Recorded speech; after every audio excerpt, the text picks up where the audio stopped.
Okay, in this video we will see the design of sequential circuits. So we know that sequential circuits are constructed or realized using combinational circuits. So we have combinational logic, because this will be the output. We'll have the input, and then we will have a register as a memory element, which will have the input for this would be the next state, and the output depends on the present state of this register and the input, the present input. Therefore this register will have the next state will be passed on to present state upon the clock. So this clock can be edge or it can be level. Of course, when I say edge, it can be positive edge or negative edge, and when it is level, it can be positive level as well as negative level. So this is about the block diagram of sequential circuits. We will also look into the timings in terms of sequential circuits, because we know that the output of any sequential circuit certainly depends on the clock. If I consider a clock which is coming like this, so if you consider this is a positive edge triggered clock, so upon the positive edge, so let me not consider the starting of the positive edge, so let me consider halfway down the positive edge. This is the clock. So I need to have the input has to be stable before this positive edge comes, so it should be stable by a time before that, before some time, so that time is called as T setup. For considering the input to be a valid input, the input has to be stable before the clock comes, so a time equal to the setup time. So assume that there is a input you have. Suppose if you want to consider a valid, if the input has to be valid, then it has to have a solid proper state at the time called as, so okay, in this particular case this is setup time, this is setup time. So after this setup time, whatever comes, so input whatever 0 or 1, whatever, assume that this is initially 0. If you want to consider 1 as the input for it, so it has to become 1 at least by this time. By this time it should be 1 here, and then it should be 1 not only to a time period only up to this point, it has to be there 1 for a time till what is called as hold time. So this is called as hold time, meaning the input has to be stable before the rising edge of the clock, in this particular case by at least a time equal to T setup, and that value should be stable for a minimum time what is known as T hold. Maybe after T hold it can change, but till T hold the value has to be constant, value has to be stable here. So the input has to be stable before the rising edge of the clock, and it should be stable even after the edge of the clock. So this is called as T setup and this is called as T hold. And of course, depending on the circuit, this T setup can be 0 also, this T hold can be 0 also. That purely depends on how the circuit is being constructed. Of course, some cases the T setup may be more, in some cases T hold may be more. That purely depends on how the circuit is being realized, the sequential circuit is being realized.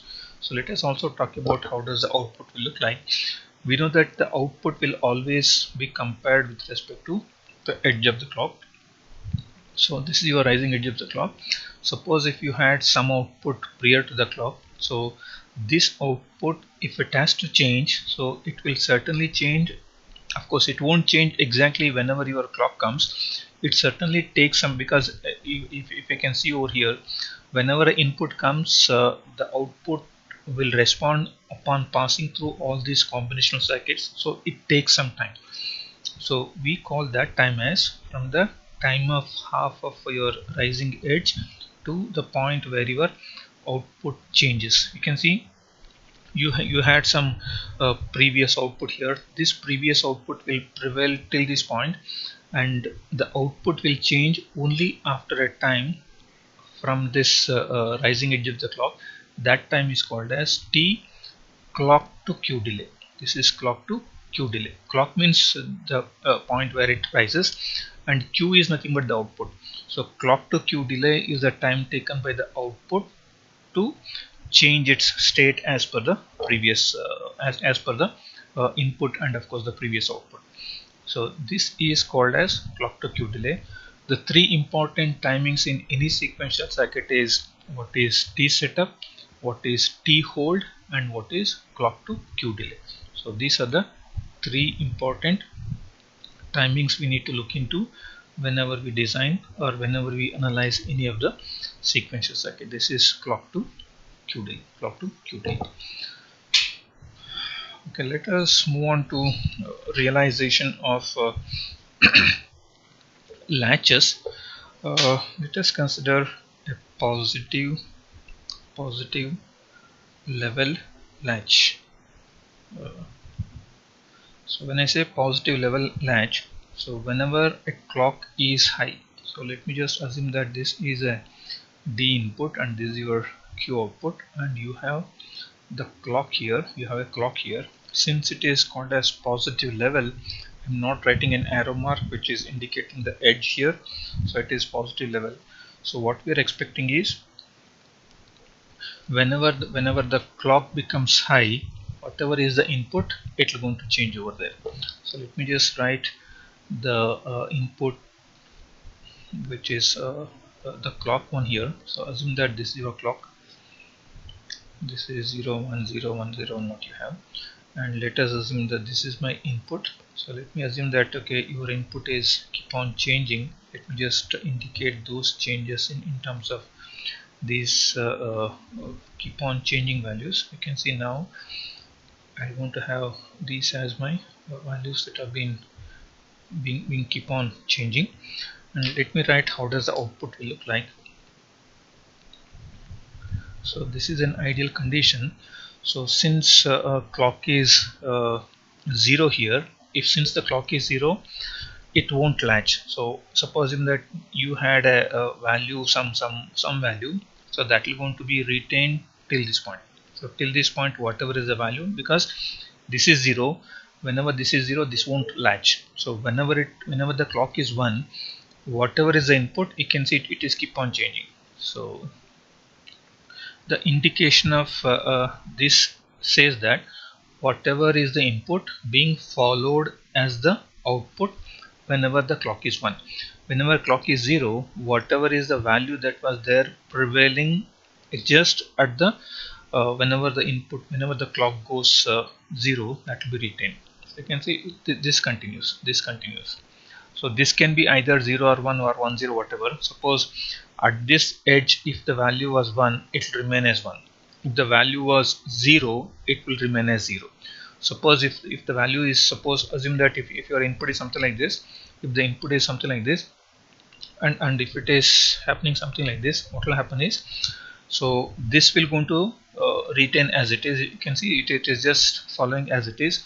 Once it comes over here it is 0, so it will continue to be 0, it will continue to be 0. So here I said, so we just simply write no modification, because we don't know what is the prior value of it. If you know that if the prior value is 0, it will remain as 0.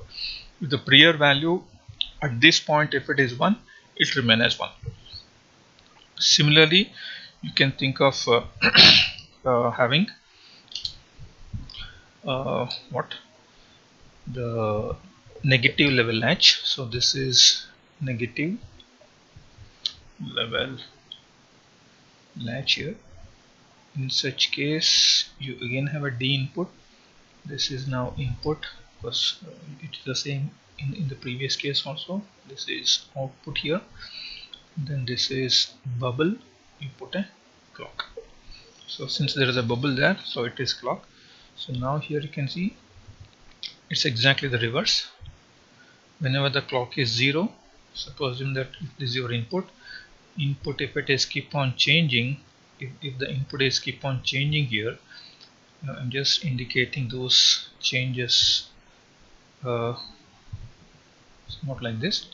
Suppose if you say this is clock and this is input, if you write this as output, suppose if you just mark the points here, the clock is 1, whatever was the value at that point it will be get retained. Whenever the clock is 0, it is keep on changing. Of course it will be exactly same as that, and again it is 1 means it will retain the previous value. You can see this is keep changing here, and of course this won't retain.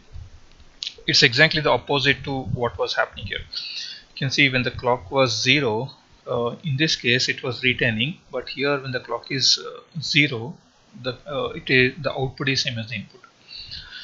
So this is one type of latch where we are seeing the output is passed down to input depending on the positive or negative level latch. We can certainly realize these latches using mux. So let us try to see how do I realize positive or negative latch using mux. So let me use let me just realize a negative latch, and let me realize okay, first let us try to see. We know that this is a mux, so this is, let us first write the mux and then realize whether it is positive or negative.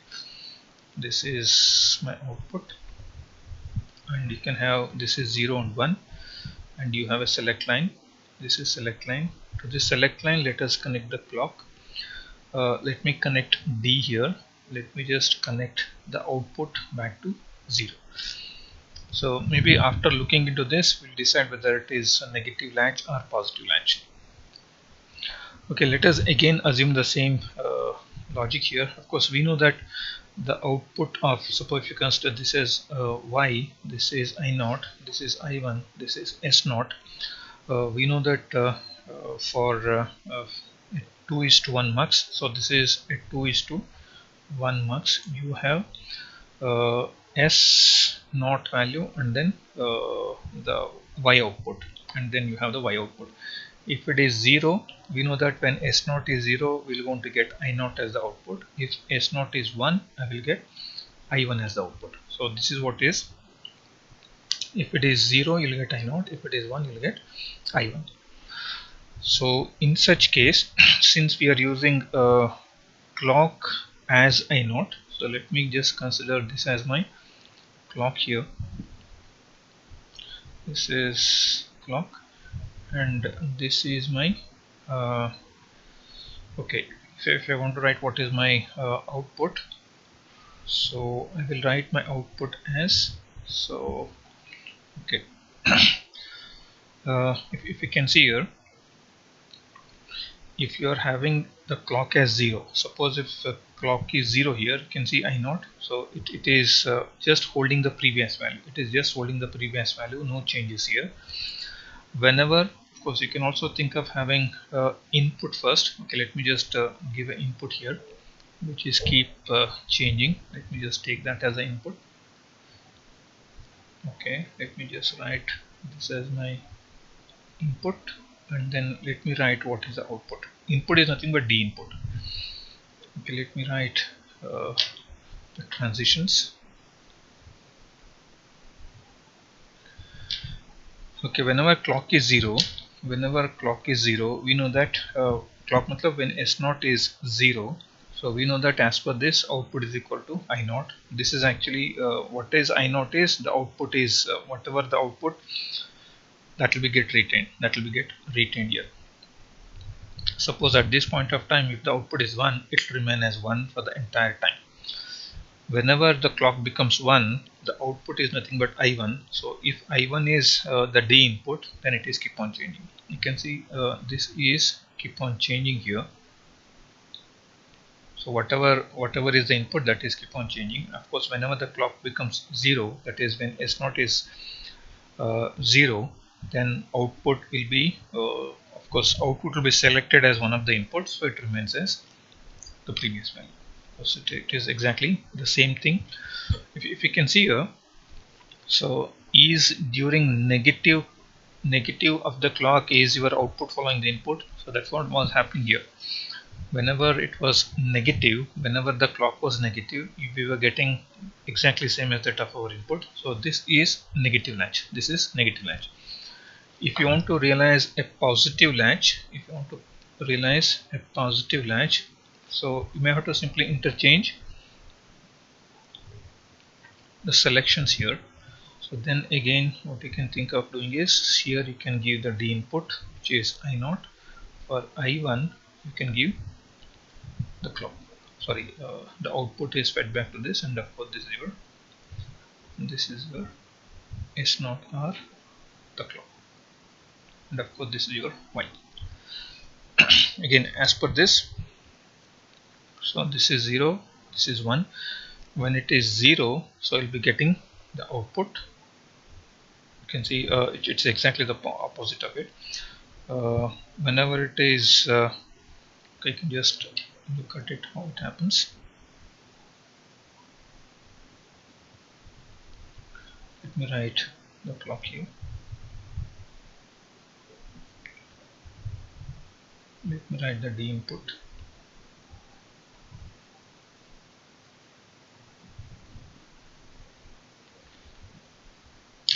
Let me write the transitions. This is my clock, this is input, and this is output.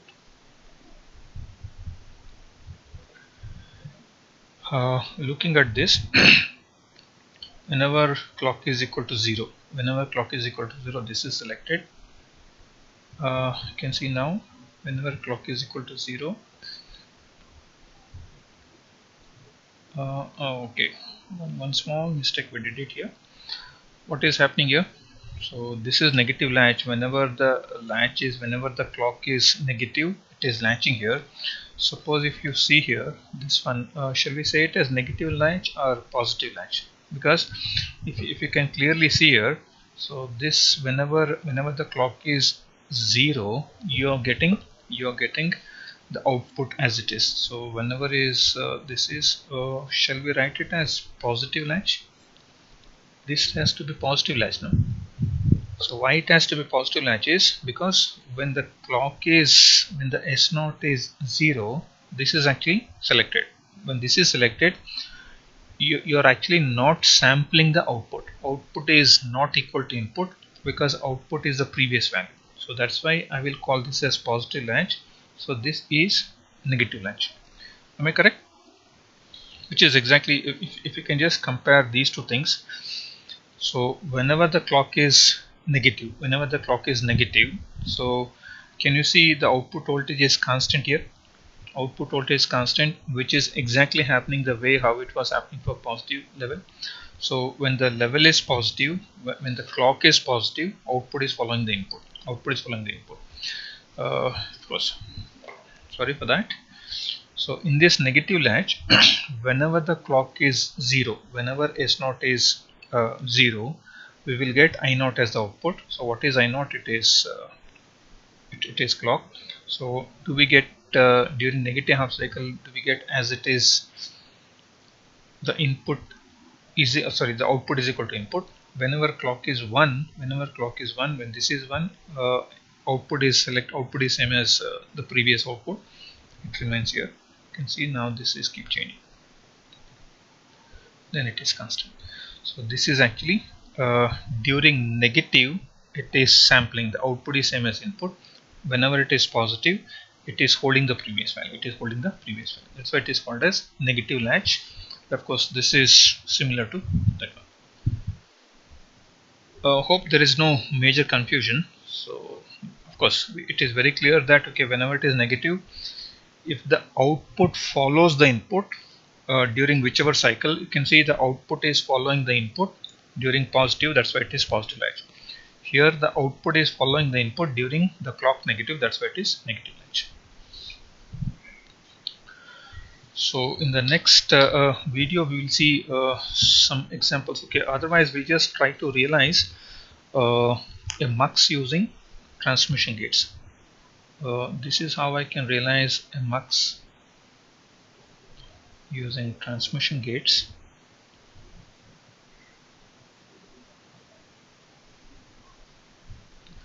So this is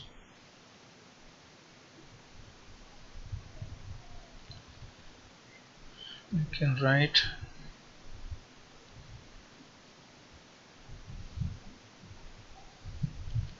this as my clock and I can write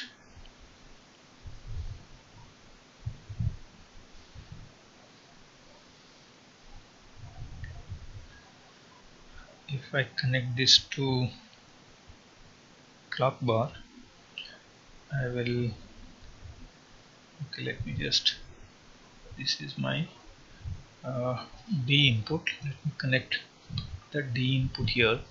If I connect the D input and let me just connect it through an inverter and let me connect this output over there, and since it is connected to clock bar, let me connect it to clock here.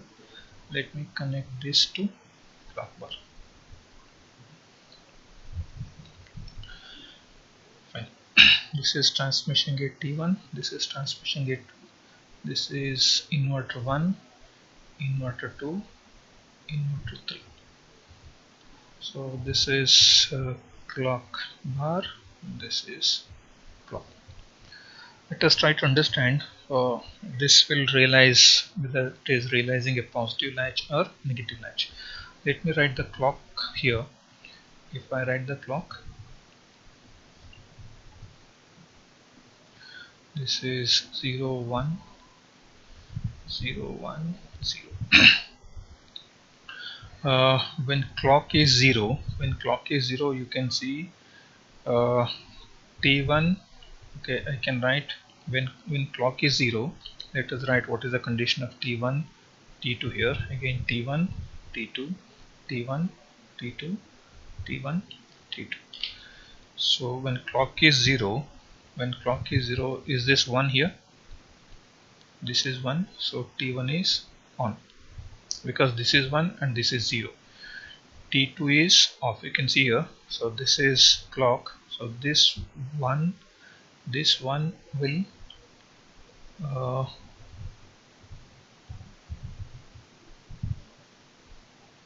sorry this is clock is when clock is 0. When clock is 0, what is the condition of this? This is 0 here. If it is 0, T2 is off. You can see this is 1, T2 is off. T2 is off. T1 is on. If T1 is on, of course we will take the output here. So this is my Q output. This is my Q output. So what will be the Q output? Does Q is equal to, suppose let me just assume that this is my D input. This is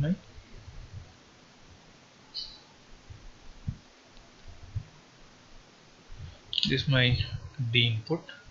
During this case,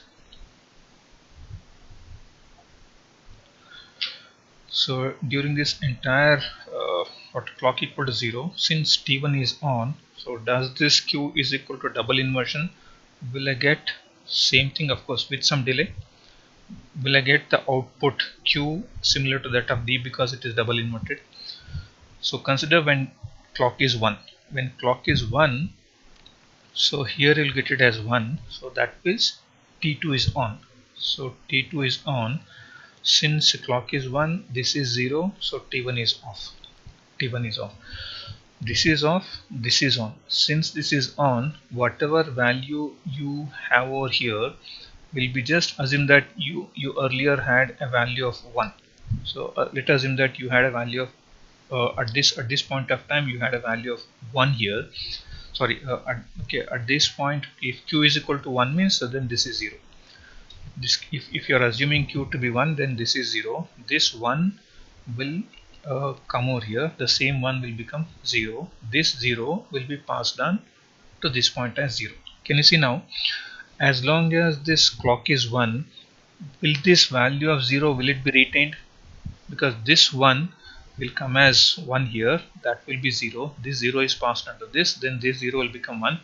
Is it now in a loop of values? This 0 will become 1, this 0 will become 1, and then you can see 1 0 0 1, again this 1 0 0 1. So this will be there in a loop, so it continues to be there in the same value, if at all, if it is 1. If it is 0, assume that if the value that you have at the output is 0. If it is 0 and your clock goes 1, if the clock goes 1, can you see this 0 will come as 0 here, this is 1, this 1 will come over here as 1, this one will it make it as 0. So if it is 1, it will remain as 1, if it is 0, it will remain as 0. Can you see now, during negative of the clock, is the output same as the input? Here during negative of the clock, is the output same as the input? During positive of the clock, it is holding the previous value, it is holding the previous value. Shall we say this as negative latch? Negative latch, because during negative it is sampling. So as we saw here, during negative latch, during negative the output was same as the input, same thing is happening. So during negative, output is same as input. During positive, since this is off, it will not sample. Since this is on, it is there in a infinite feedback loop. So output will be same as the output will be same as it was there at the starting point. It will be retaining the value. If it is 0, it will remain as 0. Otherwise, it will remain as 1. Similarly, if you want to realize a positive latch, only thing is that you may have to interchange this. So you may have to energize T1 with a clock input. Now you are energizing T1 NMOS using clock bar. You need to do the reverse. You need to do the reverse. So we will see in the next class, okay, next video, how do we make it a master slave D flip flop.